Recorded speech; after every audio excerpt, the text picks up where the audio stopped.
First ever factory outlet, Chandanagar, Mukunda Jewelers, opening soon. No making charges.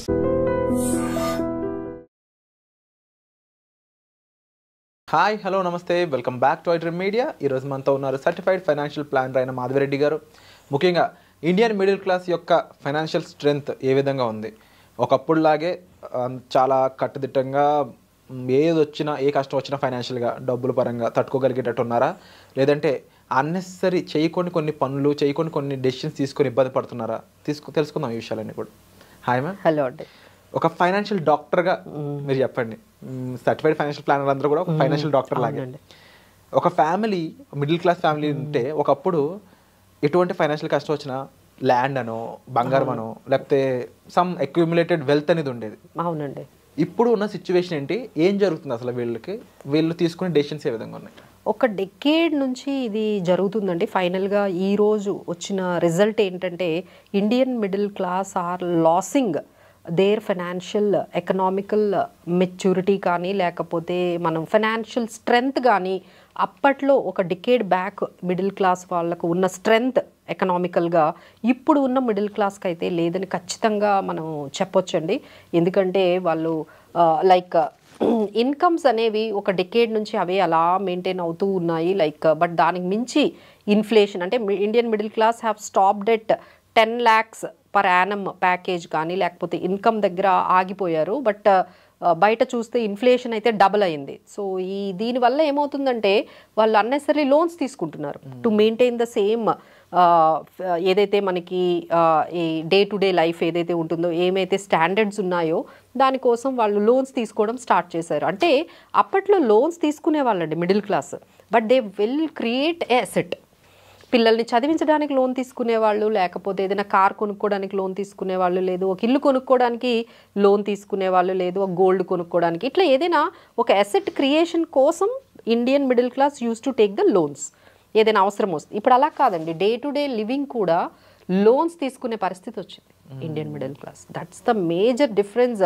మేము చూస్తున్న difference ఏంటంటే day to day లైఫ్ని continue చేయడానికి కూడా, అంటే పిల్లల్ని చదివించడానికి ఒక క్రెడిట్ కార్డు, ఏదైనా ఇంట్లో ఒక ఫంక్షన్ వచ్చిందంటే ఒక పర్సనల్ లోన్, ప్రతి చిన్నదానికి అనమాట. అంటే మన డే టు డే లైఫ్ అదే. మరి ఫంక్షన్ అనేది వస్తుంది, తర్వాత ప్రతి ఇయర్ పిల్లలకి ఫీజులు అయితే కట్టాలి కదా. సో దానికి కూడా మీరు క్రెడిట్ కార్డు కడితే ఇంకా మనం ఏం చేస్తున్నట్టు? ఫైనాన్షియల్ మార్కెటింగ్ కూడా అలా అయిపోయింది అంటారా? ఒక యాప్ వాడు వచ్చి ఏదైనా చిన్న అవసరం ఉందా పర్సనల్ లోన్ తీసుకో. అవునండి, అవును, బాగా తిరిగి కట్టగలుగుతావా? కన్జ్యూమర్ లోన్స్ ఎంత పెరిగాయంటే 21% నుంచి ఆల్మోస్ట్ 40% వరకు కన్జ్యూమర్ లోన్స్ పెరిగాయి. ఎస్పెషల్లీ మిడిల్ క్లాస్ వాళ్ళు లోన్స్ అంటే కొంచెం ఈజీ లోన్స్ కూడా దొరుకుతున్నాయండి మార్కెట్లో. అంటే అప్పట్లో బ్యాంక్స్ ఒక్కటే మనకి ఉండేవి, ఒక లిమిట్ పెట్టేవాళ్ళు. మీ కెపాసిటీ ఇంతే, మీకు 1,00,000 రూపాయల జీతం వస్తుంది, 50,000 జీతం వస్తుంది, మిగతా ఈఎంఐలు పోగా మీకు ఇంతవరకే లోన్ ఇస్తామని లిమిట్ పెట్టేవాళ్ళు. ఇప్పుడు ఆ లిమిట్ లేదండి. ఎందుకంటే ఇప్పుడు ఎన్బిఎఫ్సిస్ వచ్చాయి కదా. ఓకే, బ్యాంక్ ఇవ్వకపోతే ఏమైంది, ఎన్బిఎఫ్సిస్ దగ్గరకు వెళ్తున్నారు. అక్కడికి వెళ్ళి ఈవెన్ మీకు క్రెడిట్ స్కోర్ బాగుండదు అయినా సరే అక్కడికి వెళ్తున్నారు, హయ్యర్ ఇంట్రెస్ట్ తీసుకుంటున్నారు. ఇంకా నెక్స్ట్ లెవెల్ అయితే యాప్స్ ఉన్నాయి. అందుకని ఎక్కువ మంది ఐఫోన్ కొంటున్నారు. వాళ్ళకి ఎక్కువ వస్తుందేమో మరి ఐఫోన్ ఉంటే ఏమైనా కనెక్ట్ అయ్యే పాయింట్ బహుశా. అంటే ఆ టైప్ లో ఉన్న పీపుల్ అందరూ కూడా ఐఫోన్ అనేది ఉండాలి కంపల్సరీ. అవునండి, అవును. వాళ్ళు most of the people loans ఎక్కువ పెడుతున్నారు. అంటే ఒక రీసెర్చ్ చెప్పింది 90% ఐఫోన్స్ అని ఈఎంఐ మీద కొన్నవేనండి. ఇండియాలో అయితే ఐఫోన్స్ కానీ కార్స్ కానీ, కార్లు కూడా అండి అందరూ ఈఎంఐలోనే కొంటున్నారు కదా. కొంతమంది ఈ స్ట్రాటజీ చెప్తుంటారు, మ్యామ్ మొత్తం డబ్బులు పెట్టకూడదు ఒకే చోట, ఈఎంఐలో కట్టుకోవడం బెటర్ అంటారు. మీరు చెప్పండి, ఫైనాన్షియల్ ప్లానర్ ఇది నిజమా? ఫస్ట్ అండి మనకి ప్రయారిటీ ఉండాలి కదా, మనకి బడ్జెటింగ్ ఉండాలి, మన బడ్జెటింగ్ ఉండాలి, మనకి ప్రయారిటీ ఉండాలి. ఇంట్లో ఏ ఉండాలి, ఏ వస్తువు ఉండకూడదు అనేది మనం డిసైడ్ చేసుకోవాలి. అంటే ఇప్పుడు పిల్లల చదువులు ముఖ్యమా లేకపోతే కార్ ముఖ్యమా అంటే మనం ఏం తీసుకోవాలి? పిల్లల చదువులు ముఖ్యం. మీ రిటైర్మెంట్ ముఖ్యమా లేకపోతే ఒక ఇంట్లో పెద్ద టీవీ కానీ దీని మీద మనం కాన్సన్ట్రేట్ చేయడం కన్నా ఆ అమౌంట్ని మనం ఎక్కడైనా రిటైర్మెంట్ ప్లానింగ్ కానీ ఏదైనా ఇన్వెస్ట్మెంట్కి చేసుకుంటే అది బెటరా? సో ఇలా మనకి కొన్ని ప్రయారిటీస్ పెట్టుకోవాలండి. గోల్స్ మన లైఫ్లో. అంటే ఇవి అయిపోయిన తర్వాత ఇంకేమైనా మనీ ఉంటే మనం వాటికి వెళ్ళాలి, కానీ మన ఎఫోర్డబిలిటీ లేకుండా అంటే మేజర్గా ఏం జరుగుతుంది ఇండియన్ మిడిల్ క్లాస్లో ఏంటంటే వాళ్ళకి రీపే చేసే కెపాసిటీ లేదండి. లోన్స్ తీసుకుంటున్నారు బట్ రీపే చేసే కెపాసిటీ లేదు. ఎప్పుడో ఒక రోజు వాళ్ళకి సిబిల్ స్కోర్ వస్తుంది, ఆ తర్వాత ఐపీ పెడుతున్నారు. సో టచ్ వుడ్ మనం అనకూడదు కానీ కొన్ని చాలా సూసైడ్స్ కూడా ఈ లోన్స్ అనే దీంట్లోకి వెళ్ళిపోయి వాళ్ళు ఆ డెట్ ట్రాప్లోకి వెళ్ళిపోయి కట్టలేక మిడిల్ క్లాస్ దట్ ఎవరైనా వచ్చి గట్టిగా ఇంటికి వచ్చి మాట్లాడితే బ్యాంక్ వాళ్ళు కానీ ఏజెంట్స్ కానీ మీరు తీసుకోలేరు, ఎస్పెషల్లీ మనమైతే తీసుకోలేము. సో దానివల్ల కూడా చాలా బ్రోక్ అయిపోతున్నారు. ఇంకొకటి బాగా చేంజ్ మిడిల్ క్లాస్ వాళ్ళు అంటే అందరం ఇట్లా ఎందుకు అయిపోయాము అంటే వాళ్ళకి తగ్గట్టు జాబ్స్ కూడా లేవండి మార్కెట్లో. అంటే మీ స్కిల్కి తగ్గట్టు జాబ్స్ లేవు, మీ స్కిల్కి తగ్గట్టు పేమెంట్లు రావట్లేదు, శాలరీస్ కూడా అలాంటి రావట్లేదు. ఇక ఎవరైతే ఇంకా ఈ జాబ్స్ ఏవైతే ఉన్నాయో that was replaced by automation. AI వచ్చేసి ఆటోమేషన్ వచ్చేసి టెక్నాలజీ వచ్చేసి మన చేసే రెగ్యులర్ వర్క్స్ అన్నీ కూడా రీప్లేస్ అయిపోయాయి. అంటే ఇప్పుడు రైట్ నో జరుగుతున్న ఒక సిచ్యువేషన్ చెప్తాను మ్యామ్, మీరు కుదిరితే దానికి సజెషన్స్ కానీ ఇఫ్ పాసిబుల్ మీరందరూ ఈ సిచ్యువేషన్ ఉన్న వాళ్ళు కాల్స్ చేసినా సరే హెల్ప్ తీసుకోండి. ఎవరైతే ఒక డికేడ్ బ్యాక్ లేదంటే ఒక 5 years బ్యాక్ ఐటీ జాబ్స్ నమ్ముకొని జాయిన్ అయ్యి ఇల్లులు తీసుకున్నారు, అరౌండ్ 1 crore 1.5 crore. అవునండి, వాళ్ళు they are paying around 40 to 50K 60K. అయ్యో 1 lakh వరకు ఉందండి ఈ రోజు ఉన్నారు. వీళ్ళు ఇప్పుడు జాబులు పోయే సిచ్యువేషన్ లో ఉన్నారు due to AI and loss of any. లేదండి, ఇండస్ట్రీ కూడా ఐటీ ఇండస్ట్రీ కూడా కొంచెం రెషన్ అంటున్నారు కదా, స్లో డౌన్ అయింది కదా. So what these people need to do right now? అవునండి, సో వాళ్ళు తీసుకునేటప్పుడు అంటే హైదరాబాద్ లోనే చాలా మంది ఉన్నారండి, నాకు తెలిసి చాలా మంది అబ్జర్వ్ చేస్తుండొచ్చు మీకు తెలిసిన వాళ్ళు కానీ. అవునండి, సో దీనికి ప్రాబ్లం ఏంటంటే వాళ్ళు ఫ్యూచర్ గురించి ఆలోచించకుండా ఇదే ఇన్కమ్ లైఫ్ లాంగ్ వస్తుంది అని చెప్పి వెళ్ళిపోతున్నారండి. సో ఇప్పుడు ఒక 3 months అంటే జాబ్ రాదు అని మేము చెప్పట్లేదు, వస్తుంది మీకు జాబ్, బట్ ఆ 3 months ఎలా సర్వైవ్ అవుతారు? ఇన్ని లోన్స్ పెట్టుకుంటే మీరు ఆల్మోస్ట్ ఇప్పుడు మీ డే టు డే లివింగ్ 50,000 చాలు, కానీ మీరు ఈఎంఐ వల్ల మీకు మంత్లీ 2 lakhs కావాల్సి వస్తుంది. సో ఇప్పుడు ఈ 1,50,000 కానీ 1 lakh కానీ మీకు జాబ్ లేకపోతే ఎక్కడి నుంచి సర్దుతారు? So it become very tough అనమాట. అందుకని మేము ఏం చెప్తామంటే మీ ఇన్కంలో 35% వరకే ఈఎంఐలు ఉండాలి అని చెప్తాం. అంటే 1 lakh ఉంటే మీకు ఎంత శాలరీ 1 lakh ఉంటే 35,000 ఈఎంఐ ఉండాలి, కానీ మీరు ఈఎంఐ ఎంత పెడుతున్నారు? 80,000 ఈఎంఐ పెడుతున్నారండి. యూ డోంట్ బిలీవ్, మా దగ్గర కూడా చాలా మంది క్లయింట్స్ వస్తున్నారు, వాళ్ళకి 80,000 మీరు ఈఎంఐ పెడితే మరి రెగ్యులర్గా మరి ఎవ్రీ మంత్ మీ డైలీ ఎక్స్పెన్సెస్కి క్రెడిట్ కార్డు ఉంటుంది.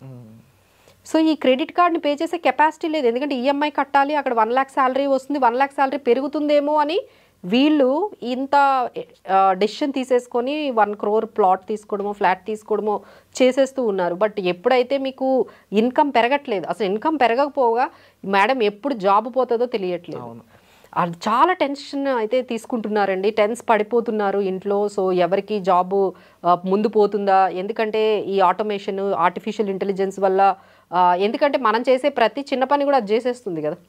సో వీళ్ళ స్కిల్స్ అంత లేవు, equal to the AI equivalent skills లేవు కదండి. సో ఈవెన్ కంపెనీస్ కూడా ఏంటంటే వాళ్ళ ప్రాఫిట్ పెంచుకోవాలంటే మిమ్మల్ని తీసేయాలి, మిమ్మల్ని రీప్లేస్ చేసేయాలి బై ద మెషిన్. సో మిమ్మల్ని కానీ తీసేసానంటే వాళ్ళకి 12 లక్షలు మిగులుతున్నాయి కదా సంవత్సరానికి.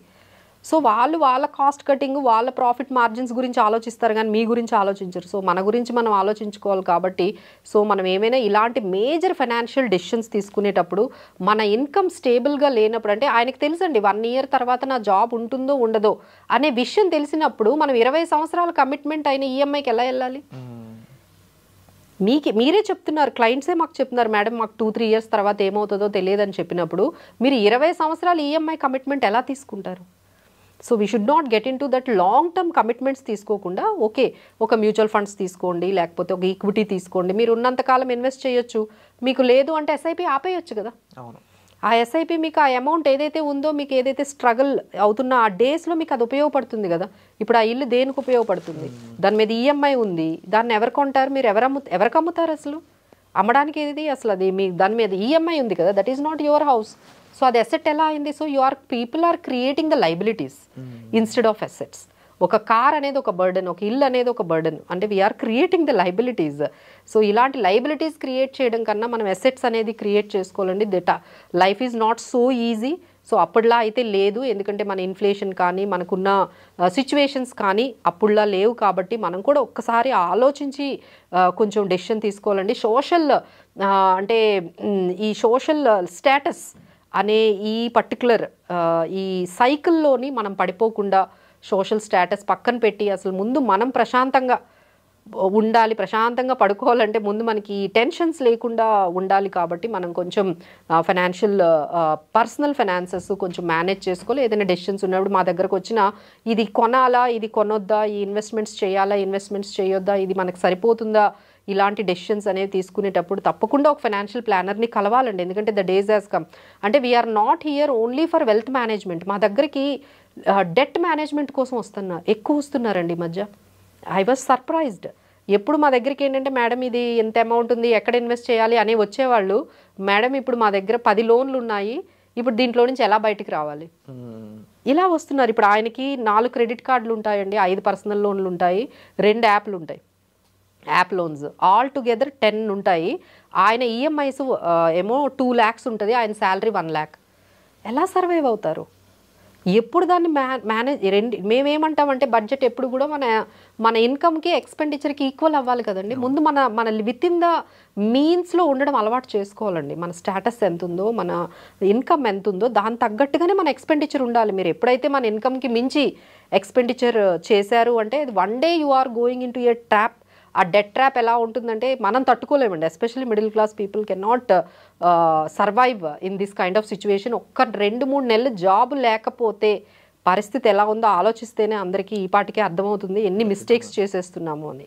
అండ్ సిచ్యువేషన్స్ అనేవి మన చేతులారా మనం నష్టాల్లోకి వెళ్ళి చేసుకోకూడదు. అవునండి. సో దానికి సంబంధించి అయితే కంపల్సరీ ప్రతి ఒక్కరికి ఫైనాన్షియల్ లిటరసీ మీద అవగాహన అనేది ఉండాలండి. ఫైనాన్షియల్ ఎడ్యుకేషన్ మీద అవగాహన ఉండాలి. అందులో ఏమేమి పాయింట్స్ ఉన్నాయో అవన్నీ మీకు కూడా హెల్ప్ చేస్తాయి. అది బడ్జెటింగ్ అయి ఉండొచ్చు, ఎమర్జెన్సీ ఫండ్ అయి ఉండొచ్చు, ఓవరాల్ ఫైనాన్షియల్ ప్లానింగ్ సంబంధించి మీకు ఎటువంటి సలహాలు సూచనలు కావాల్సిన సరే మీరు డిస్ప్లే అవుతున్న నెంబర్స్ కాల్ చేసి మాధవ్ రెడ్డి గారిని సంప్రదించవచ్చు. వచ్చే ఎపిసోడ్లో మళ్ళీ కలుద్దామండి. Thank you so much ma'am.